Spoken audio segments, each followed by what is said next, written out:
ప్రభు అయిన యేసుక్రీస్తు నామమున మీ అందరికీ శుభములు తెలియజేస్తూ ఈ సమయంలో దేవుని వాక్య భాగంలోనికి వెళ్దాం. గడిచిన వారము మరి దేవుని వాక్యములో మనము చూసినట్లుగా లేవియా కాండంలో మరి బలులు ఎందుకున్నాయి, బలి యొక్క దేవుని యొక్క ఉద్దేశం ఏంటి, ఆయన ప్రణాళిక ఏంటి, తన సొత్తైన తన ప్రజలైనటువంటి స్వాస్థ్యము ఎలాగున జీవించవలెనో మనము చూసి ఉన్నాం. ఈరోజు ఒక ప్రత్యేకమైన విషయాన్ని మనము ధ్యానం చేద్దాం. లేవియా కాండము 6వ అధ్యాయము, లేవియా కాండము 6వ అధ్యాయము 12వ వచనం చదువుదాం. 12వ వచనం చదువుదాం. బలిపీఠము మీద అగ్ని మండుచుండవలెను, అది ఆరిపోకూడదు. ప్రతి ఉదయమున యాజకుడు దాని మీద కట్టెలు వేసి దాని మీద దహన బలి ద్రవ్యమును ఉంచి సమాధాన బలియగు పశువు క్రొవ్వును దహింపవలెను. బలిపీఠము మీద అగ్ని నిత్యము మండుచుండవలెను, అది ఆరిపోకూడదు. హల్లెలూయా, హల్లెలూయా. సో కాబట్టి అగ్ని ఆరిపోకూడదు, అది నిత్యము మండుతూ ఉండాలి అనే మాట మనం ఇక్కడ చూస్తూ ఉంటున్నాం. ఈ అగ్ని ఏ అగ్ని అంటే బలిపీఠం మీదికి పరలోకము నుండి పైనుండి దేవుని యొద్ద నుండి దిగి వచ్చే అగ్ని. ఈ అగ్ని వచ్చిన తర్వాత మోషే దేవుని మందిరాన్ని కట్టినాక ఆ మందిరం మీదికి ఏమొచ్చింది అంట, దేవుని యొక్క మహిమ దిగి వచ్చింది.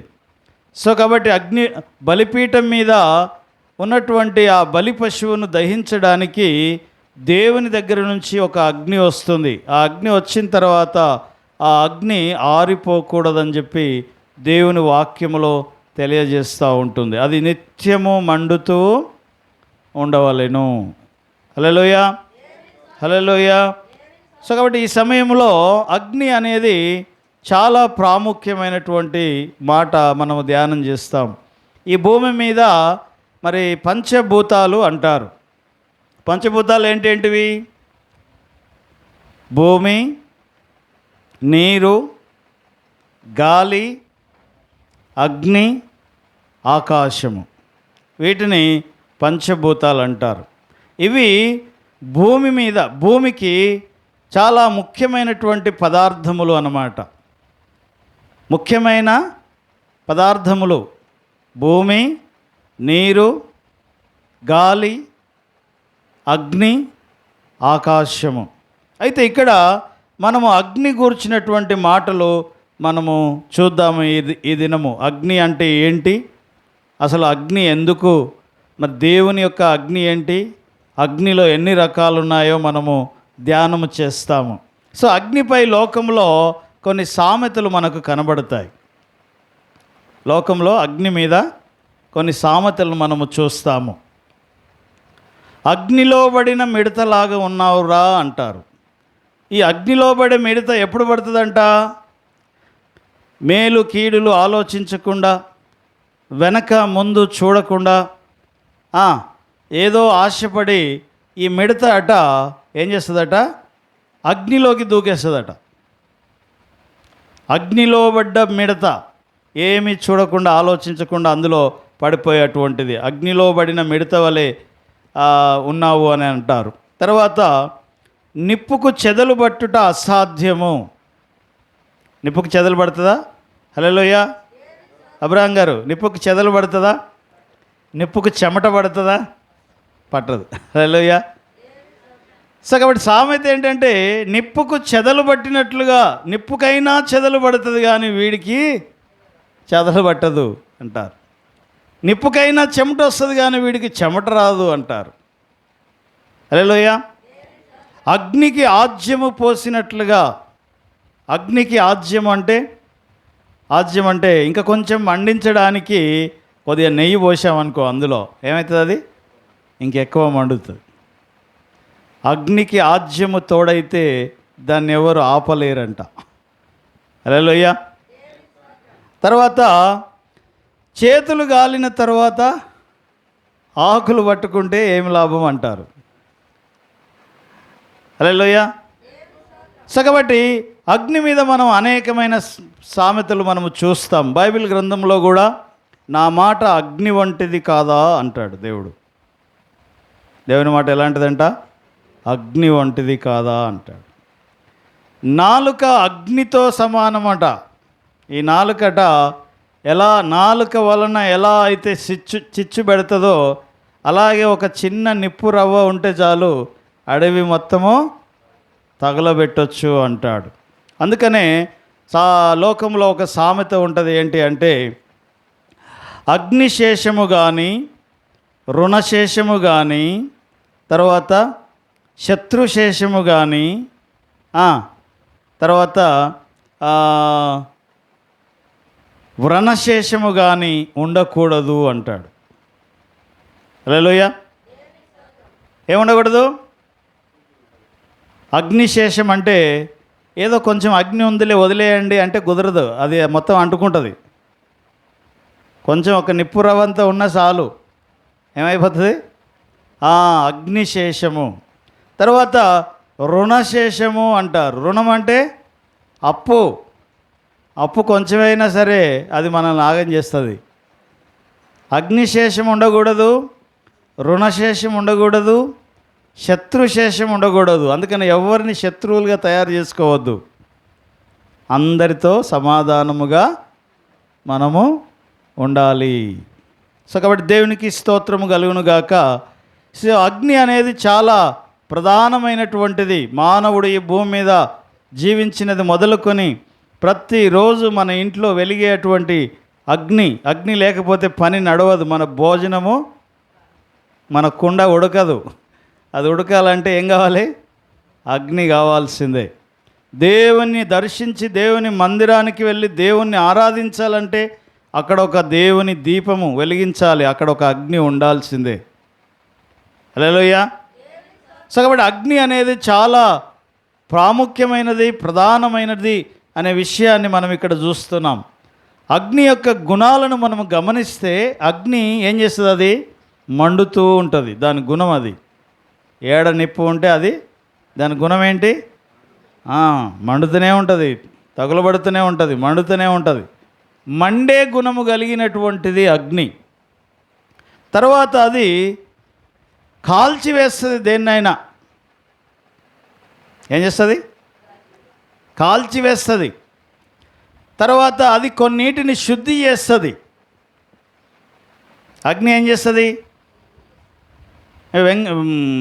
వెండి బంగారాలు తీసుకెళ్ళి అగ్నిలో వేసామనుకోండి, ఏమైతే?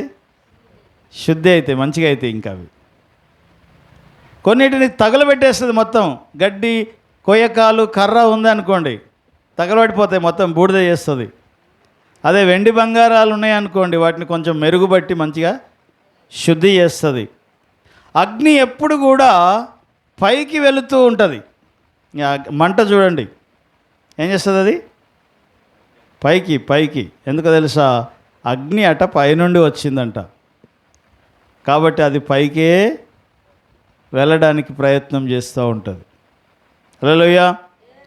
నీళ్ళు కింది నుంచి వచ్చాయి కాబట్టి నువ్వు ఎంత పైకి తీసుకుపోయినా నీళ్ళు మళ్ళీ అవి ఎక్కడికి వస్తాయి? కిందికే వచ్చేస్తాయి.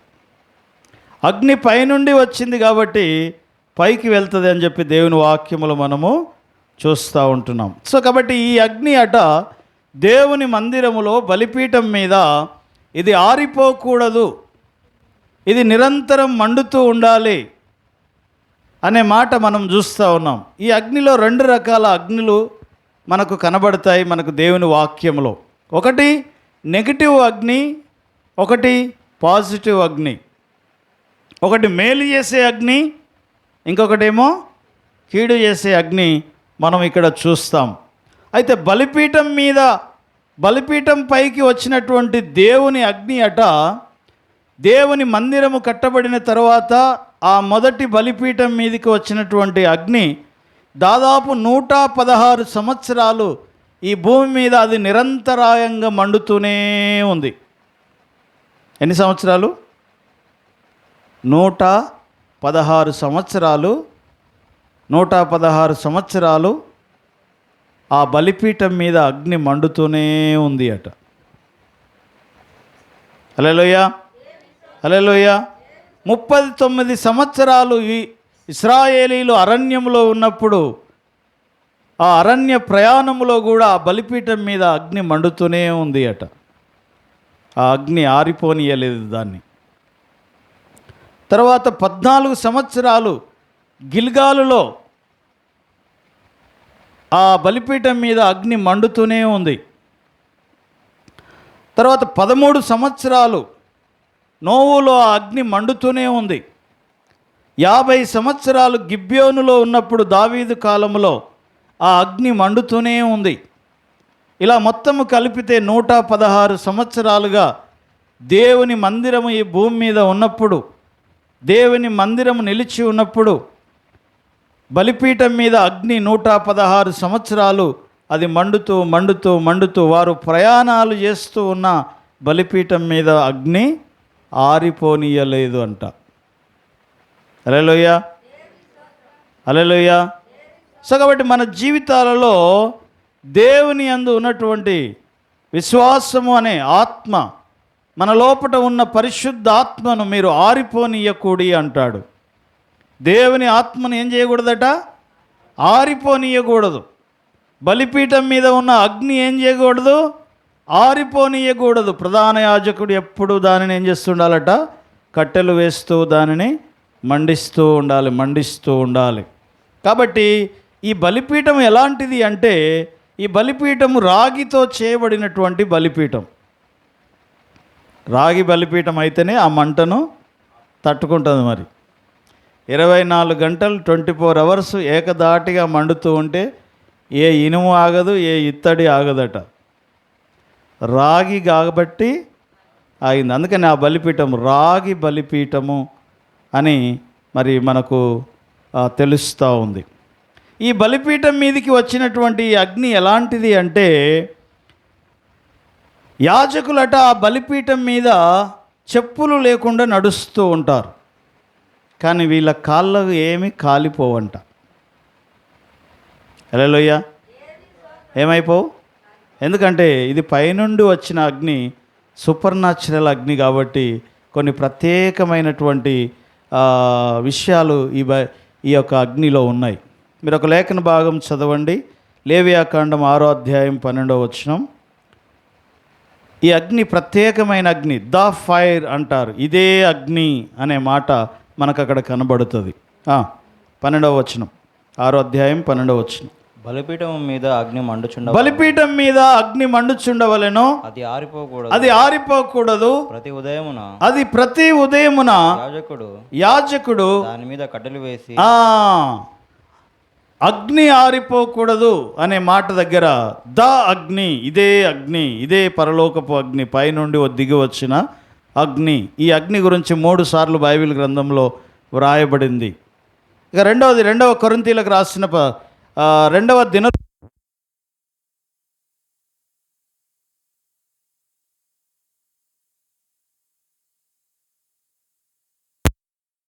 మాట చూస్తాము. 7వ అధ్యాయము 1 నుండి 3 వచనాలు. 2వ దినవృత్తాంతములు 7వ అధ్యాయము 1 నుంచి 3 వచనాలు. సొలొమోను తాను చేయు ప్రార్థనను ముగించినప్పుడు అగ్ని ఆకాశము నుండి దిగి, ఏ అగ్ని? పైనుండి వచ్చే అగ్ని ఆకాశము నుండి దిగి వచ్చి దహన బలులను ఇతరమైన బలులను దహించి వేసెను. హల్లెలూయా, హల్లెలూయా.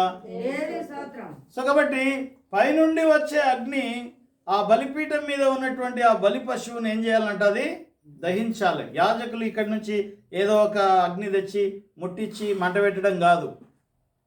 అంతా రెడీ చేసిన తర్వాత ప్రార్థన చేస్తారు వీళ్ళందరూ కలిసి. ఏమని ప్రార్థన చేస్తారు? దేవా, ఇదిగో నీ కొరకు మేము తీసుకొని వచ్చిన ఈ అర్పణ, ఈ సమాధాన బలి, ఈ దహన బలి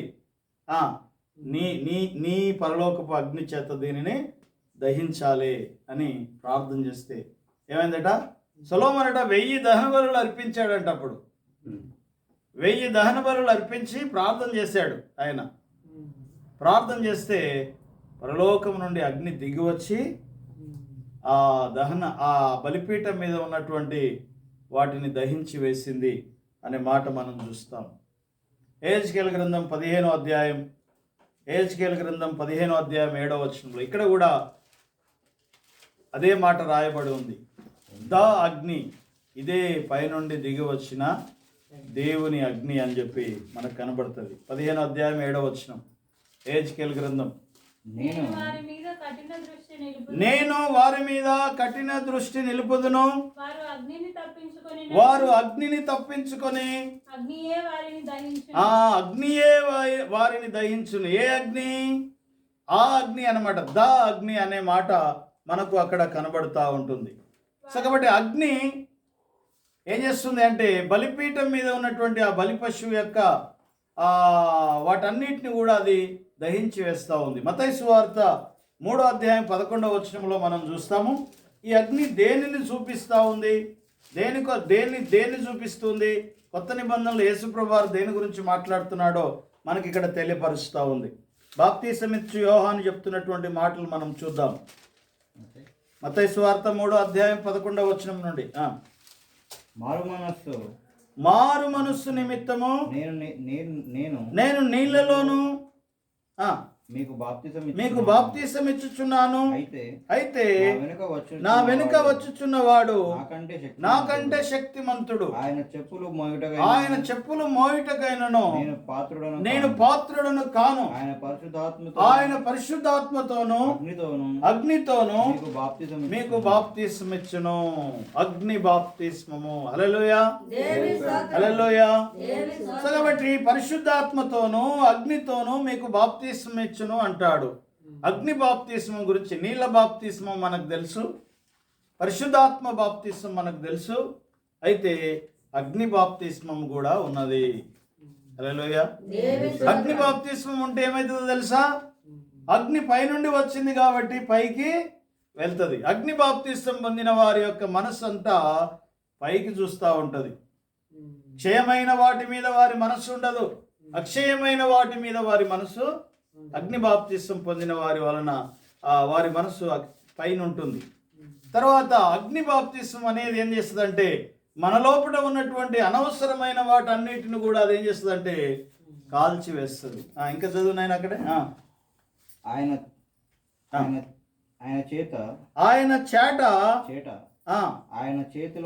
చేతిలో ఉన్నది. ఆయన తన కళ్ళమును బాగుగా శుభ్రము చేయును. సో కాబట్టి అగ్ని మేలు చేస్తుంది, అగ్ని శుద్ధి చేస్తుంది. ఇది క్రీస్తు ఇచ్చు అగ్ని, అగ్ని బాప్తిస్మము. ఇది నిత్యమైన అగ్ని అనే మాట మనం చూస్తూ ఉంటున్నాం. బాప్తిస్మముతోను అగ్నితోను ఆయన బాప్తిస్మం ఇచ్చును. హల్లెలూయా. సో కాబట్టి దేవుని ప్రేమ మన లోపల ఉంటే ఏది కూడా దానిని తగలనియదు. అట ఈ అగ్ని ఉంటుంది. నీ లోపల అగ్ని ఉందనుకోండి, ఇహ సంబంధమైన పాపములలో మనం పడకుండా ఆ అగ్ని మనల్ని ఏం చేస్తుంది? కాపాడుతుంది. ఎందుకంటే అగ్ని దగ్గరికి ఎవడన్నా పోతాడా? పోతే ఏమవుతుంది? ఒకవేళ పోవాలంటే ఎలాంటోడు పోవాలి? బంగారం లాంటోడో వెండి లాంటోడో అగ్ని దగ్గరికి పోవాలి. పోతే శుద్ధి అవుతాడు. అదే కర్ర లాంటోడో గడ్డి లాంటోడో కొయ్యకాలు లాంటోడో అగ్ని దగ్గరికి పోయాడు అనుకో, ఏమైపోతుంది? కాలిపోతాడు. అగ్ని మనల్ని శుద్ధి చేస్తుంది. సో కాబట్టి అగ్ని బాప్తిస్మం పొందాలంటే నీవు గోల్డ్, బంగారం లాంటి విశ్వాసం నీవు కలిగి ఉండాలి. అప్పుడే నీవు దాన్ని తట్టుకొని నిలబడగలవు, నువ్వు శుద్ధి కాగలవు. హల్లెలూయా, హల్లెలూయా. రోమీలకు రాసిన పత్రిక 8వ అధ్యాయం 37వ వచనం నుండి మనం చదువుదాం. బాప్తిస్మములు ఆత్మ సంబంధమైనవి. అగ్ని ఆత్మ సంబంధమైన అగ్ని గురించి మనము ధ్యానం చేస్తూ ఉంటున్నాం. దేవుని ప్రేమ మన లోపట ఉంటే దేనిని కూడా అది మనల్ని తగలనియదు. రోమీలకు రాసిన పత్రిక 8వ అధ్యాయము 37వ వచనం నుండి 39 వరకు చదువుదాం. అగ్ని ఉంటే ఇక దేది మనల్ని అంటుకొని ఎదటది. అయినను మనల్ని ప్రేమించిన వాని ద్వారా మనము వీటన్నిటిలో అత్యధిక విజయము పొందుచున్నాము. మరణమైనను జీవమైనను దేవదూతలైనను ప్రధానులైనను ఉన్నవైనను రాబోవునవైనను అధికారులైనను ఎత్తైనను లోతైనను మరి ఏదైనను మన ప్రభువైన క్రీస్తు యేసు నందలి దేవుని ప్రేమ నుండి మనలను ఎడబాపనేరదని రూఢిగా నమ్ముచున్నాము. హల్లెలూయా. సో కాబట్టి అగ్ని నీ లోపట ఉంటే, అగ్ని లాంటి దేవుని ప్రేమ నీ లోపట ఉంటే అదేం చేయదట? మరణమైన, ఖడ్గమైన, కరువైన ఏదైనా నిన్ను ఏమీ చేయలేదు. ఏ శరీర సంబంధమైన క్రియలు ఏవి కూడా నీకు అంటవు, అంటడానికి ఛాన్స్ లేదు. ఒకవేళ అంటితే కాలిపోతాయి. ఇహ సంబంధమైన వాటి మీద నీ మనస్సు ఉండదప్పుడు. క్షయమైన వాటి మీద నీ మనసు ఉండదు, అక్షయమైన వాటి మీద నీ మనసు ఉంటుంది. అందుకనే ఈ అగ్ని ఆత్మ సంబంధమైన అగ్ని. ఇది మనకు ఏం చేస్తుందంట? మేలు చేస్తుంది. ఈ అగ్ని తప్పించుకుంటే నీకు ఇంకొక అగ్ని ఉంది. ఏది అగ్ని? నరకాగ్ని. హల్లెలూయా, హల్లెలూయా. అందుకని 120 మంది మేడగదిలో కూర్చొని వాళ్ళు ప్రార్థన చేస్తూ ఉన్నప్పుడు పైనుండి దిగి వచ్చే దేవుని అగ్ని వారి మీదికి వచ్చి వారిని ఆవరించింది అంట. ప్రతి ఒక్కరి మీద అది ఏమైందట? ఉరాలింది. హల్లెలూయా. అందుకనే వారు దగదగా మండుతూ వారు వెలుగొందినారు.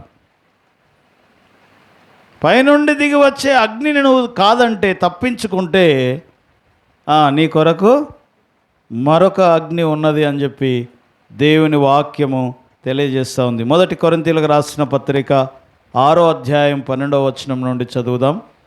1 కొరింథీయులకు రాసిన పత్రిక 6వ అధ్యాయం 12 నుంచి పౌలు భక్తుడు అంటున్నాడు, అన్నిటి యందు నాకు స్వాతంత్రము కలదు గాని అన్నియు చేయదగినవి కావు. అన్నిటి యందు నాకు స్వాతంత్రము కలదు గాని నేను దేని చేతను లోబర్చకొనబడనొల్లను. చదువు. భోజన పదార్థములు. సో కాబట్టి మనకు అన్నీ చేయడానికి అవకాశం ఉంది, స్వాతంత్రం ఉంది, స్వేచ్ఛ ఉంది, ఏదైనా చేయొచ్చు. అన్నీ చేయొచ్చు అని చెప్పి అన్నీ చేస్తామా? ఏమండి? హల్లెలూయా. అన్నీ చేయొచ్చు అని చెప్పి అన్నీ చేస్తామా? కొన్ని చేసేటివి ఉంటాయి, కొన్ని చేయకూడని ఉంటాయి. కానీ పౌలు అంటున్నాడు ఏమని? అన్నీ చేయడానికి నాకు అవకాశం ఉంది, స్వేచ్ఛ ఉంది, స్వాతంత్రం ఉంది, కానీ అన్నీ చేయదగినవి కావు. చదువు ఇప్పుడు. భోజన పదార్థములు కడుపునకును కడుపు భోజన పదార్థములకును నియమింపబడి ఉన్నది దేవుడు దానిని. సో కాబట్టి కడుపు దేనికోసం అంట? చెప్పండి ఇప్పుడు. కడుపు దేనికోసం? భోజనం కోసం. భోజనం దేనికోసం? కడుపు కోసం. అదిందా? కడుపు భోజనం కోసం, భోజనం కడుపు కోసం. గమనించాలి మీరంతా. నియమింపబడి ఉన్నవి. దేవుడు కడుపు భోజనం కోసం నియమింపబడింది, భోజనం కడుపు కోసం నియమింపబడి ఉంది. అయితే దేవుడు వాటిని నాశనమును చేయును. అయితే వాటిని నాశనము చేయును. దేహము జారత్వము నిమిత్తము గలదు. దేహము జారత్వము నిమిత్తము కాదు, ప్రభువు నిమిత్తమే. ప్రభువు దేహము నిమిత్తం. ప్రభువు ఏమో దేహము నిమిత్తమే. దేవుడు ప్రభువును లేపెను, మనలను కూడా తన శక్తి వలన లేపును. సో కాబట్టి ఇక్కడ భోజనమేమో కడుపు నిమిత్తం, అయితే దేవుడట భోజనమును కడుపును నాశనం చేస్తాడు. దేహము జారత్వము నిమిత్తము కాదు, దేహము దేవుని నిమిత్తము అంటాడు. హల్లెలూయా, హల్లెలూయా. దేహం దేని నిమిత్తము? దేవుని నిమిత్తం. అందుకనే దేవునితో కలిసిన వాడు ఏకాత్మ అయిపోతాడంట దేవునితో. నీ దేహము దేవుని ఆలయం అని రాయబడి ఉంది కదా. దేహం ఏంటిది? దేవుని ఆలయం. హల్లెలూయా, హల్లెలూయా. సో దేహము దేవుని నిమిత్తము, దేహం భోజనము నిమిత్తం కాదు. దేహము దేవుని నిమిత్తము, దేహము పాపము నిమిత్తము కాదు. దేని నిమిత్తం అంట? దేవుని నిమిత్తము అనే మాట మనం ఇక్కడ చూస్తూ ఉంటున్నాం. సో కాబట్టి మనము మన సొత్తు కాదు, మనము దేవుని సొత్తు వెలపెట్టి కొనబడిన వారము. సో కాబట్టి నువ్వు దేవుని సొత్తు, దేవుని మహిమ కొరకు ఈ భూమి మీద నువ్వు బ్రతకాలని చెప్పి దేవుని వాక్యం తెలియజేస్తూ ఉంది. అందుకని ఎఫెసీయులకు రాసిన పత్రిక 5వ అధ్యాయం 18వ వచనంలో మనం చూస్తాం, మీరు ఆత్మపూర్ణులై ఉండుడి. 5:18 ఎఫెసీయులకు రాసిన పత్రిక 5వ అధ్యాయం 18వ వచనం. మరియు మద్యముతో మత్తులై ఉండకుడి, దానిలో దుర్వ్యాపారము గలదు. అయితే ఆత్మపూర్ణులై ఉండుడి, ఒకరినొకరు హెచ్చరించుకు. చాలు. సో కాబట్టి ఎలా ఉండాలంటే మనము, మద్యం ఏం చేస్తుంది? మత్తుని చేస్తుంది. అంటే తాగినోడికి ఇంకేం కనబడదు, ఇంకా అంత మత్తులో ఉంటాడు. అందరు నాకే చూడండి. హల్లెలూయా. సో కాబట్టి ఆత్మ సంబంధి దేనితో నిండి ఉండాలి అంటే ఆత్మపూర్ణులై, అంటే దేవుని ఆత్మ చేత. ఇక్కడ అగ్ని ఆత్మ రెండు ఒకటేగా మనకు కనబడుతూ ఉంటున్నాయి. 120 మంది దేవుని ఆత్మ చేత నింపబడినప్పుడు అగ్ని నాలుకల వలె వారి మీదకి దేవుని ఆత్మ దిగి వచ్చింది. కాబట్టి ఆ ఆత్మను మీరు ఏం చేయొద్దు? ఆర్పకుడి. ఇంకొక దగ్గర ఉంటుంది, మీలో ఉన్న ఆత్మను దుఃఖపరచకుడి అంటాడు. మన లోపల ఉన్న ఆత్మను ఏం చేయొద్దట? దుఃఖపరచొద్దు. హల్లెలూయా, హల్లెలూయా. గలతీయులకు రాసిన పత్రిక 5వ అధ్యాయం. ఎలా దుఃఖపరుస్తాం మనం, ఎలా మనం దేవుని ఆత్మను ఆర్పేస్తామో మనం చూస్తాం.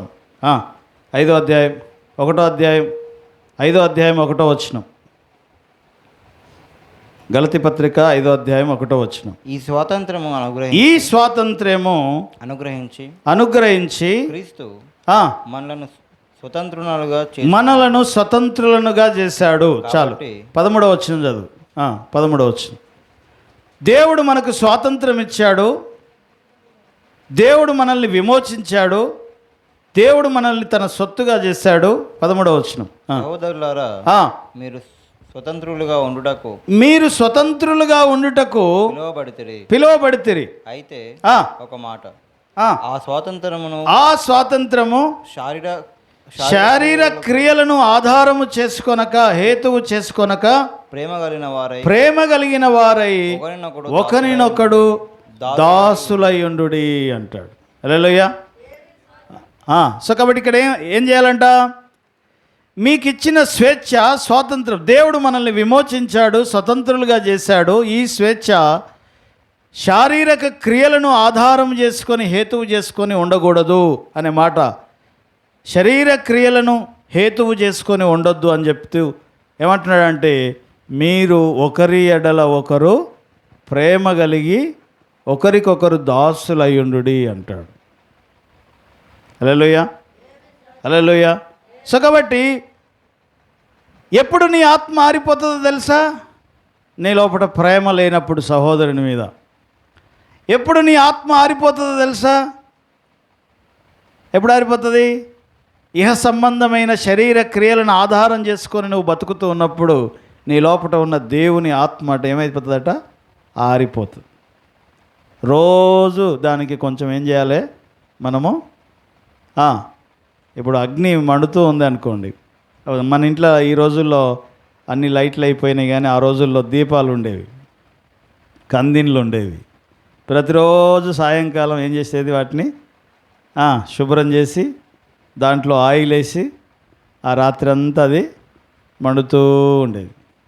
ఒకవేళ అది మంట తగ్గిపోతుంది అనుకోండి, దీపం ఆరిపోతుంది అనుకోండి, ఏం చేసేవాళ్ళం మనం? ఏం చేయాలి? మళ్ళీ కొంచెం ఆయిల్ పోయాలి. మరి నీలో ఉన్న పరిశుద్ధాత్మ ఆరిపోకుండా ఉండాలి అంటే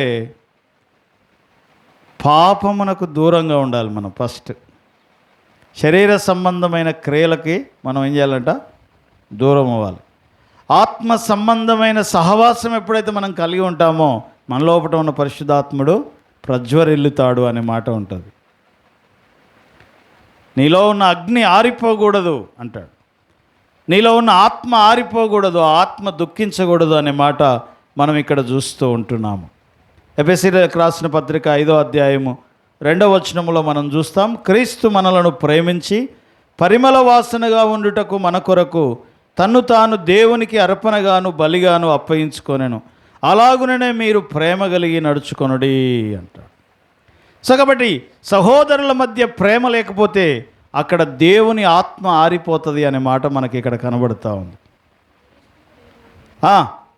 సో కాబట్టి క్రీస్తు మిమ్ములను ప్రేమించి పరిమళ వాసనగా ఉండుటకు మన కొరకు తన్ను తాను దేవునికి అర్పణగాను బలిగాను దేవుడు అప్పగించుకున్నాడు అనే మాట మనం చూస్తూ ఉన్నాం. ఇది మరి దేవుని నుండి వచ్చేటువంటి అగ్ని చేసే మేలు.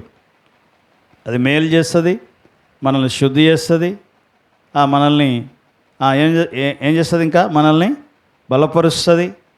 ఆ అగ్ని మనల్ని కాపాడుతుంది, ఏది మనల్ని అంటుకోకుండా అది చేస్తుంది. మరణమైన, ఖడ్గమైన, దేవదూతలైనా ఏదైనా సరే మనల్ని ఆ ప్రేమ నుంచి ఎడబాపనేరదు అనే మాట మనం చూస్తాం. బైబిల్లో లేవియాకాండం 10వ అధ్యాయం 1వ వచనంలో అహరోను యొక్క కుమారులు ఇద్దరు దేవుని మందిరంలోనికి వేరొక అగ్ని తీసుకొని వచ్చినారంట. ఏ అగ్ని? దేవాలయం మీద నిరంతరం మండుతున్న అగ్ని కాక ఇంకొక అగ్ని తీసుకొని వచ్చి బలిపీఠం మీద ముట్టియబోయారంట. ఏమైంది? చదవండి 10వ అధ్యాయం, లేవియాకాండం 10వ అధ్యాయం 1వ వచనం. నాదాబు అబీహువులు వేసిన వేరొక అన్యాగ్ని.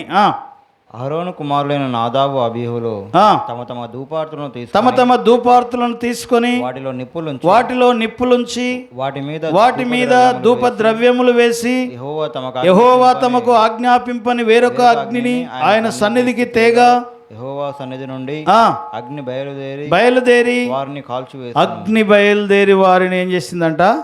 కాల్చివేసింది అంట. ఒకటి మేలు చేసే అగ్ని, ఇంకొకటి ఏమో దహించి వేసే అగ్ని. ఈ నాదాబు అబీహులు తెచ్చినటువంటి అగ్ని ఏందంట? అది అన్య అగ్ని, వేరొక అగ్ని అనే మాట మనం చూస్తూ ఉంటున్నాం. సో కాబట్టి యెహోవా సన్నిధి నుండి అగ్ని బయలుదేరి వారిని కాల్చివేసెను, వారు యెహోవా సన్నిధిని మృతి పొందిరి. వేరొక అగ్ని తెస్తే వారు ఏమైపోయారంట? దహించబడినారు. సో దేవునికి సమీపముగా ఉండకుండా దేవునికి దూరంగా ఉండే వాటిని తీసుకొని వచ్చి దేవుని సన్నిధిలో వారు చేయబోయినప్పుడు వారు ఏమైపోయారంట? దేవుని అగ్ని యెహోవా మందిరంలో నుండి బయలుదేరి వచ్చి వారిని కాల్చివేసింది అనే విషయం మనం ఇక్కడ చూస్తూ ఉంటున్నాం. శరీర క్రియల విషయంలో మనము అన్యుల వలె ప్రవర్తించినప్పుడు దేవుని అగ్ని మన మీదకి దిగి వస్తుంది. మనం అందుకనే నిత్యాగ్నికి పాత్రులమై ఉంటామంట. పరిశుద్ధ అగ్నిని మనము తప్పించుకుంటే మనము నరకపు అగ్నిలోనికి వెళ్ళాల్సి ఉంటుంది. అది నిత్యం అక్కడ అగ్ని ఆరదు. చెప్పండి, అగ్ని ఆరదు, పురుగు చావదు. అది కూడా ఆరదు ఎప్పుడు. ఇక్కడేమో దేవుడు బలిపీఠం దగ్గర అంటున్నాడు, ఈ అగ్ని ఆరిపోకూడదు, నిరంతరం యాజకుడు దానిని మండిస్తూ ఉండాలి అంటాడు. మన నరకంలో అగ్ని కూడా అది ఆరిపోదు, కాకపోతే అది మనల్ని నాశనం చేయడానికి ఉంటుంది అక్కడ. అదే అగ్ని ఆరదు, పురుగు చావదు. సో కాబట్టి ఎవరు అగ్నికి పాత్రులు అవుతారు? మత్తయి సువార్త 3వ అధ్యాయం 10వ వచనం చదవండి. మత్తయి సువార్త 3వ అధ్యాయం 10వ వచనం. హల్లెలూయా, హల్లెలూయా. మత్తయి సువార్త 3వ అధ్యాయం 10వ వచనం త్వరగా. ఇప్పుడే గొడ్డలి చెట్ల వేరున ఉంచబడి ఉన్నది గనుక మంచి ఫలము చెట్టును. ఏ చెట్టు నరకబడుతుంది చెప్పండి? మంచి ఫలము ఫలించని ప్రతి చెట్టు నరకబడి అగ్నిలో వేయబడును. సో కాబట్టి నువ్వు మంచి ఫలము ఫలించకపోతే దేవుని పరిశుద్ధ అగ్నికి కాదు, కానీ నువ్వు నిత్య నరకాగ్నికి ఏమైపోతామంట. ఇప్పుడు మన చెట్లు నరికి ఈ ఒక చెట్టు పెట్టాము, తోట పెట్టాము, తోటలో ఒక చెట్టు ఫలిస్తలేదు ఫలములు, చూసాము లాస్ట్కి ఏం చేస్తాం, గొడ్డలతో దాన్ని నరికేసి దాన్ని తీసుకెళ్ళి ఏం చేస్తారు, మళ్ళీ ఇంకా దాన్ని తీసుకెళ్ళి ఎండిన తర్వాత దాన్ని తీసుకెళ్ళి అగ్నిలో వేస్తారంట. హల్లెలూయా. ఇంకా 3వ అధ్యాయం 12వ వచనం, అందులోనే 3వ అధ్యాయం 12వ వచనం. ఆయన చాట ఆయన చేతిలో ఉన్నది, ఆయన తన కళ్ళమును బాగుగా శుభ్రము చేసి గోధుమలను కొట్టులో పోసి ఆరని అగ్నిలో పొట్టును కాల్చివేయును. దేన్ని కాల్చివేస్తారు? పొట్టును కాల్చివేస్తారు. మంచి ఫలములు ఫలించని చెట్టును కాల్చివేస్తారు. ఏది కాల్చబడుతుంది? నాదాబు అబీహులు ఎందుకు కాల్చబడినారు అంటే వీళ్ళు పొట్టు లాంటి వాళ్ళు అనమాట.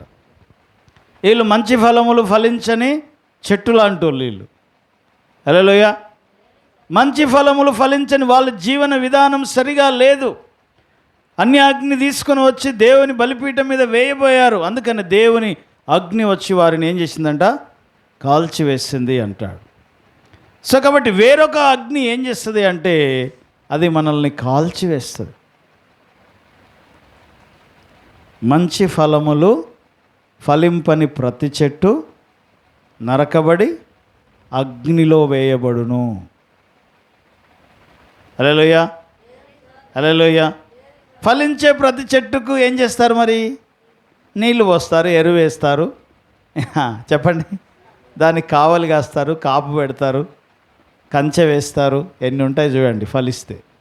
ఫలించకపోతే గొడ్డలు వస్తుంది. ఫస్ట్ నువ్వు ఫలించకపోతే ఏమొస్తుందట, గొడ్డలి చెట్ల వేరున ఉంచబడి ఉన్నది, ఫలించని ప్రతి చెట్టు నరకబడి అగ్నిలో వేయబడును. తర్వాత చాట ఆయన చేతిలో ఉంది అంట. చాట దేనికి? చెరగడానికి. ఏం జరుగుతామో, మంచి గింజలన్నీ చెరిగి అందులో ఉన్న పొట్టంతా తీసి మళ్ళీ దాన్ని తీసుకెళ్ళి ఏం చేస్తారట, మన జీవితాల్లో ఉన్నటువంటి అనవసరమైన వాటన్నిటిని కూడా ఆ అగ్ని తగలబెట్టేస్తుందంట. ఏం చేస్తుంది? దేవుని అగ్ని మన మీదకి వస్తే ఒకవేళ ఏం జరుగుతుంది తెలుసా? మన లోపల ఉన్న అనవసరమైన అన్నీ తగలబడిపోతాయి. ఏమంటారు, పనికి మాలినవన్నీ కూడా దేవుడు ఏం చేస్తాడట, నాశనం చేసేస్తాడు, తగలబెట్టేస్తాడు అనే మాట మనం చూస్తూ ఉంటున్నాం. సో కాబట్టి పవిత్రతను కోల్పోయిన వానిని అది పవిత్రపరుస్తుందట. ఏది? పైనుండి వచ్చే అగ్ని. పవిత్రత లేదు. ఇప్పుడు బంగారం ఉందనుకోండి, దానికి మైలు అంటింది, అది నల్లగా అయిపోయింది. ఇప్పుడు దాన్ని ఏం చేస్తుంది? అగ్నిలో వేస్తే అపవిత్రంగా ఉన్నదాన్ని పవిత్రపరుస్తుంది, పవిత్రంగా తయారు చేస్తుంది. ఇదే పరలోకపు అగ్ని అనే మాట మనం ఇక్కడ చూస్తూ ఉంటున్నాం. చదవండి ఆ మాట. కీర్తనల గ్రంథం 10వ అధ్యాయం, కీర్తనల గ్రంథం 10వ అధ్యాయం 10వ వచనం. కీర్తన 10:10. కీర్తనల గ్రంథం 10:10. కాగా నిరాధారులు నలిగి వంగుదురు, వారి బలాత్కారం వలన నిరాధారులు. 66వ అధ్యాయం 10వ వచనం. 66వ అధ్యాయం 10వ వచనం. కీర్తన 66:10. వెండిని నిర్మలము చేసినట్లుగా దేవా నీవు మమ్ములను పరిశీలించి ఉన్నావు. వెండిని నిర్మలము చేసినట్లుగా చేయు రీతిగా నీవు మమ్ములను నిర్మలము చేసి ఉన్నావు. మేము బందీగృహములో ఉంటిమి. నడుముల మీద మా నడుముల మీద గొప్ప భారములు పెట్టితివి, నరులు మా నెత్తి మీద ఎక్కునట్టు చేసితివి. మేము నిప్పులలోను నీళ్లలోను పడితిమి, అయినను నీవు సమృద్ధి గల చోటికి నీవు మమ్ములను నడిపించితివి. హల్లెలూయా, హల్లెలూయా. సో కాబట్టి ఆ పైనుండి వచ్చే అగ్ని మనల్ని ఏం చేస్తుందంట? శుద్ధి చేస్తుంది. మన లోపల ఉన్నటువంటి అనవసరమైన వాటన్నిటిని కూడా అది ఏం చేస్తుంది? కాల్చివేస్తుంది. అందుకని అంటున్నాడు, ఈ అగ్ని ఆరిపోకూడదు. నీ లోపల ఉన్న పరిశుద్ధాత్మ ఆరిపోకూడదు. ఎందుకు అంటే ఆ పరిశుద్ధాత్మ నీ లోపల ఉంటే అనవసరమైన వాటిని అది నీలోనికి రానియదు. ఒక అగ్ని ఎట్లా అయితే అనవసరమైన వాటిని తన దగ్గరికి రానియదో, ఒకవేళ వస్తే ఏం జరుగుతుంది? అగ్ని దగ్గరికి అనవసరమైనవి అన్నీ వచ్చాయనుకోండి, ఏమవుతుంది? ఓ పురుగులు వచ్చాయనుకోండి, దాని చుట్టూ తిరిగాయనుకోండి, కాలిపోతాయి. ఓ కర్ర కొయ్యకాలు గడ్డి వచ్చిందనుకోండి, కాలిపోద్ది. అది వెండి బంగారములు వస్తే శుద్ధి అవుతాయి. సో కాబట్టి నీ విశ్వాసం అంట బంగారము లాంటిది, వెండి లాంటిది అంటాడు. నీ విశ్వాసం వెండి లాంటిది, బంగారం లాంటిది అనుకో. దేవుని ఆత్మ అగ్ని వల్ల నీ మీదికి దిగినప్పుడు ఏమవుతుందంట? నీవు దగదగా మెరియుచున్న బంగారంలాగా మారిపోతావంట. చదవండి ఆ మాట. 1 పేతురు పత్రిక 1వ అధ్యాయం 7వ వచనం. 1 పేతురు పత్రిక 1వ అధ్యాయం 7వ వచనం.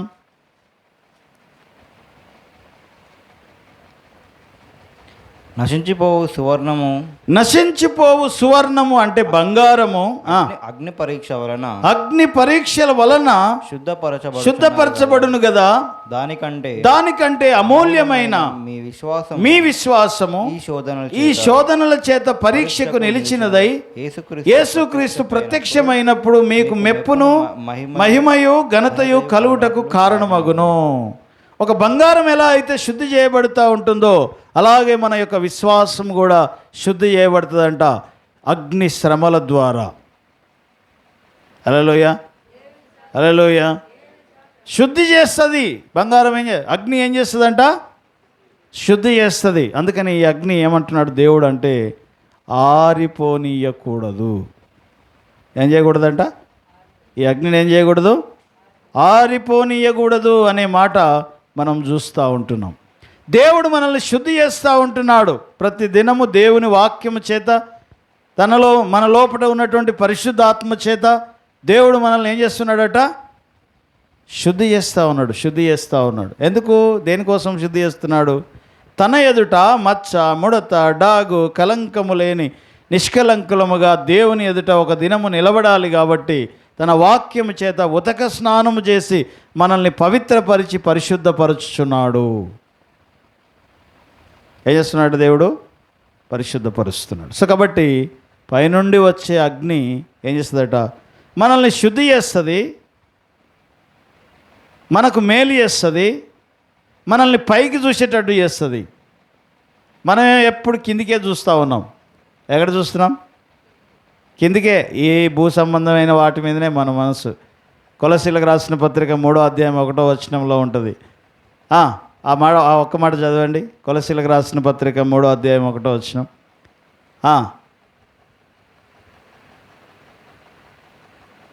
3వ అధ్యాయం 1వ వచనం. మీరు క్రీస్తుతో కూడా లేపబడిన వారైతే పైనున్న వాటినే వెతుకుడి. అక్కడ క్రీస్తు దేవుని కుడి పార్శ్వమున. మీరు క్రీస్తుతో కూడా లేపబడిన వారైతే మీ మనసు ఎక్కడ ఉండాలంట? ఎక్కడ ఉండాలి? మన మనసు ఎక్కడ ఉండాలి? చెప్పండి, ఎక్కడ ఉండాలి? ఈ నశించిపోయే వెండి బంగారాల మీద, ఈ పనికి మాలిన వాటి మీద మన మనసు పెట్టి పైనున్న వాటినేమో కోల్పోతున్నాం మనం. అందుకనండి, మీరు క్రీస్తుతో కూడా లేపబడిన వారైతే పైనున్న వాటి మీద మీ మనసు పెట్టుడి, భూ సంబంధమైన వాటి మీద మీ మనసు పెట్టకుడి అంటాడు. ఇంకా పైనున్న వాటి మీదనే కానీ భూ సంబంధమైన వాటి మీద మనసు పెట్టకొనకుడి. ఏలైనగా మీరు మృతి పొందితిరి, మీ జీవము క్రీస్తుతో కూడా దాచబడి ఉన్నది అంటాడు.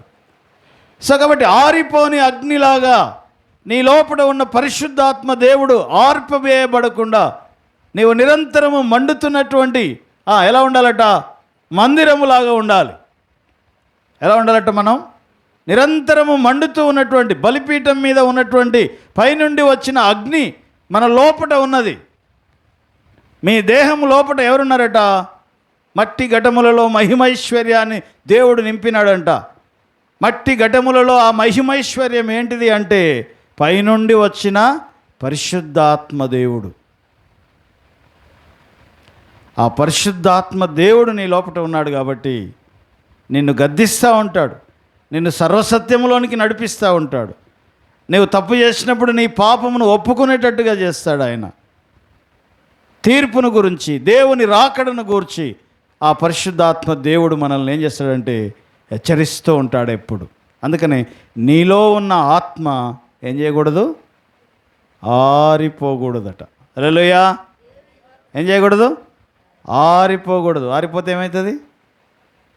అయిపోయినట్టు అంతా.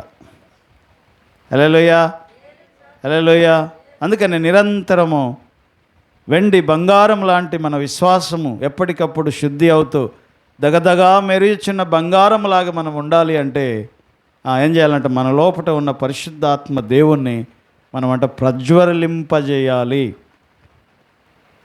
ఓ మంట మండాలంటే ఒక కట్టేయాలి.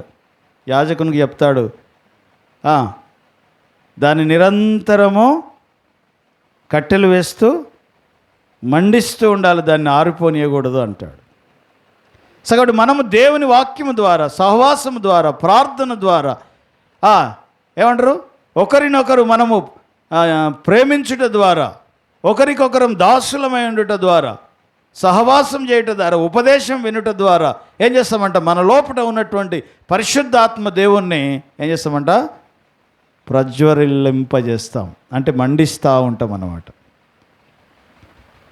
సహవాసం లేదానికి ఏమైపోతావు? ఆరిపోతావు. కట్టెకు కట్టె తోడైతే మంట పెరుగుతుంది. తగ్గిపోయింది అనుకోండి, ఏమవుతుంది? మంట చల్లగా అయిపోతుంది. హల్లెలూయా. దేవుడు మనల్ని నిరంతరము మండించునుగాక. హల్లెలూయా, హల్లెలూయా. దేవుడు మన సహవాసమును నిరంతరం మండించునుగాక. ప్రార్థన చేద్దాం, తలలు వంచుదాం, కళ్ళు మూసుకుందాం. స్తోత్రం, స్తోత్రం, స్తోత్రం. కృపగల మా తండ్రి, నీకు వందనాలు, స్తోత్రములు. మేము స్వతంత్రులముగా, విమోచింపబడిన వారముగా, విడుదల పొందిన వారముగా మీ సన్నిధిలో నిలిచి నిరంతరము పశ్చాత్తాపం, మారు మనసుతో రూపాంతరము చెందుతూ దేవా పైనుండి దిగి వచ్చిన నీ అగ్ని మా లోపట ఉన్నది, అది ఆరిపోకుండా నిరంతరము మా యొక్క సహవాసము ద్వారా, ప్రార్థన ద్వారా, వాక్య ధ్యానము ద్వారా, ఉపదేశం వెనుట ద్వారా తండ్రి మేము ప్రజ్వలింపబడడానికి నీ కృప దయచేయమని ప్రార్థన చేస్తూ ఉంటున్నాం. తండ్రి నీకు వందనాలు, స్తోత్రములు చెల్లిస్తూ ఉన్నాం. ఉదయం నుండి ఉదయం వరకు ఆ అగ్ని ఆరిపోకూడదన్న మీ మాటను బట్టి మరొకసారి నిన్ను స్తుతిస్తూ ఉన్నాం, నిన్ను గణపరుస్తూ ఉన్నాం. మా పరమ తండ్రి నీకు వందనాలు, స్తోత్రములు. అలనాడు సొలొమోను కట్టిన దేవాలయంలో ఉన్న బలిపీఠం మీదకి దిగి వచ్చిన ఆ పరలోకపు అగ్నిని బట్టి నీకు స్తోత్రాలు, వందనాలు చెల్లిస్తూ ఉన్నాం. ప్రభా, మా జీవితాలలో ఉన్నటువంటి అనవసరమైనటువంటి పొట్టుని, మా జీవితాలలో ఉన్నటువంటి అనవసరమైన ఏ ఫలము లేనటువంటి వాటిని నరకబడి అగ్నిలో వేయబడినట్లుగా నీ కృపను దయచేయమని ప్రార్థిస్తున్నాం. నీ అగ్ని చేత మేము నింపబడి, మీ అగ్ని చేత మేము నింపబడి ఆశీర్వదించబడుటకు నీ అగ్ని మాకు మేలు చేస్తుంది. నీ అగ్ని మాకు పైకి చూసేటట్లు చేస్తుంది. భూ సంబంధమైన వాటి మీద మా మనస్సు పెట్టక పరసంబంధమైన వాటి మీద మా మనస్సు పెట్టుటకు సహాయము చేయమని ప్రార్థన చేస్తూ ఉంటున్నాం. దేవా నీకు వందనాలు, వందనాలు, వందనాలు, స్తోత్రములు నాయన. మాలో అగ్ని మండించండి నాయన, మా సహవాసములో నీ అగ్ని మండించండి. దేవా నీకు వందనాలు. మాలో ఉన్న అనవసరమైన పొట్టును, కొయ్యకాలును, గడ్డిని కాల్చివేయండి. మాలో ఉన్న విశ్వాసం అనే వెండిని, బంగారమును మీరు శుద్ధి చేయమని ప్రార్థన చేస్తూ ఉంటున్నాం. దేవా కృప చూపించండి. మీ నామానికి మహిమ చెల్లిస్తూ ప్రభువైన యేసు నామమును స్తుతించి ప్రార్థిస్తున్నాం తండ్రి. ఆమేన్, ఆమేన్, ఆమేన్, ఆమేన్.